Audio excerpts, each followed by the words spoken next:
It started like any other road trip. For friends, Lisa, Ryan, Chloe, and Mike, packed into Lisa's SUV, eager for a weekend getaway in the mountains. They had chosen a route less traveled, an old highway that promised scenic views and quiet roads. The sun hung low in the sky, casting long shadows across the asphalt as they laughed and sang along to the radio. "Are we sure this road leads anywhere?" Mike asked, squinting at the GPS on his phone. The signal had been spotty for the past hour, and the map was stuck buffering. "It's fine," Lisa replied. "The highway eventually loops back to the interstate. Plus, it's way more peaceful out here." Chloe glanced out the window, her gaze lingering on the dense forest that lined the road. "Peaceful, sure, but it's a little creepy too. I haven't seen another car in ages." Ryan chuckled from the passenger seat. "Come on, it's an adventure. What's a road trip without a little mystery?" The group's excitement waned as the hours dragged on. The sun dipped below the horizon, and the winding road seemed endless. Darkness settled over the highway, and the trees grew closer, their gnarled branches forming eerie silhouettes against the dim moonlight. "We should stop soon," Chloe said, her voice tinged with unease. "We've been driving all day." Lisa nodded. "If we see a rest stop or motel, we'll pull over." It wasn't long before they spotted a faded sign on the roadside. "Rest stop ahead, 2 miles." Relief washed over them. As they approached, the headlights illuminated a small parking lot, a dilapidated building, and a single street lamp flickering erratically. "Looks like something out of a horror movie," Mike joked, though his tone was uneasy. "We'll just stretch our legs and use the bathroom," Lisa said, pulling into the lot. The car's engine echoed as she shut it off, leaving them in unsettling silence. The rest stop was eerily quiet. The building, once painted white, was now weathered and peeling. The windows were dark, and the door creaked as they pushed it open.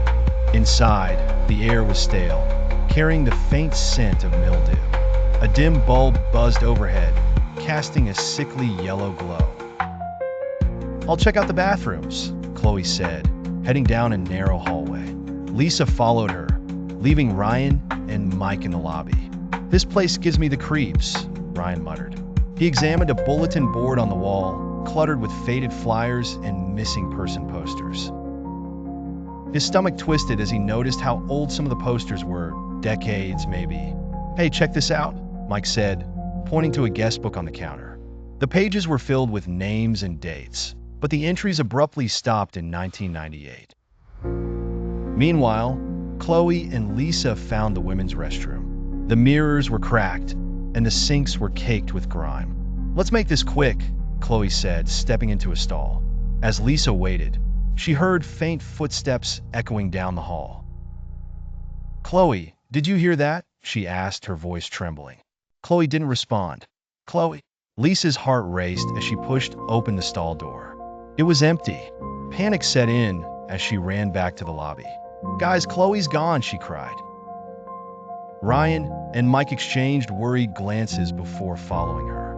They searched the rest stop, calling Chloe's name. The air grew colder, and an oppressive sense of dread filled the building. Ryan opened a door marked "Employees Only" and found a staircase leading to the basement. "She might be down here," he said, though his voice wavered. "Are you crazy?" Mike hissed. "We should just leave and call for help." "We can't leave her," Lisa snapped, already descending the stairs. The basement was dark and musty, the air thick with dust. Lisa's phone flashlight illuminated old furniture and rusted machinery. As they ventured deeper, they heard a faint humming sound. "Do you hear that?" Ryan whispered. The sound grew louder, a low, haunting melody that sent shivers down their spines. They followed it to a door at the end of the corridor. Lisa hesitated before pushing it open. Inside, they found a small room lit by a single candle. Chloe stood in the center, her back to them, her head tilted unnaturally to the side as she swayed to the melody.